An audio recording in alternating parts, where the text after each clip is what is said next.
Hari tu kita pergi IKEA, lepas tu kita beli Stratmon punya ni, punya sarung. Okey. Ni sarung dia. Walaupun tunjuk hitam situ, sebenarnya corak dia cantik.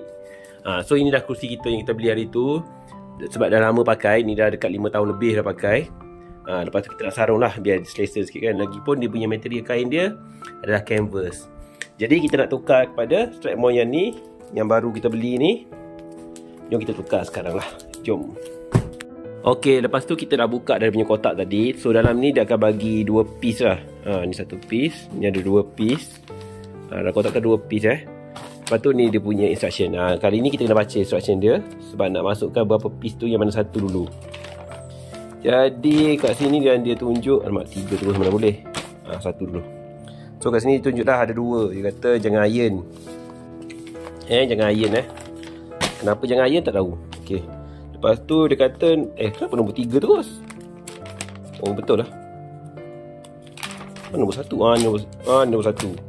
So mula-mula cabut dulu yang kat bawah ni. So benda ni kena buka dulu. Lepas tu masukkan dulu sarung dia. Oh rupanya kecil ni sarung dia rupanya. Okey, kita akan masukkan sarung dia sekali. Lepas tu sarungkan yang main kerusi lah, yang daripada atas ni semua ni. Lepas tu dah siap. Okey. Apa lagi? Jom kita pasang lah semua ni. Masang dah. Okey, kita dah siap dah pasang untuk dia punya ni lah, dia punya tempat duduk ni dulu. So macam ni lah, bawah dia pun macam ni. Okey. So sekarang kita akan pasang untuk kerusi pula. Okey, dah pun siap dipasang. So macam ni lah keadaan rupa dia. Memang cantik, okey.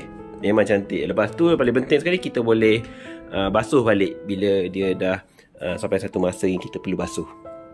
Okey. So dia masuk elok lah. Sebab apa? Sebab barang IKEA kan memang cantik. Dia masuk celah-celah ni, semua elok. Okey, so siapa yang nak beli boleh belilah. Dia punya kod tu macam yang tunjuk dah tadi.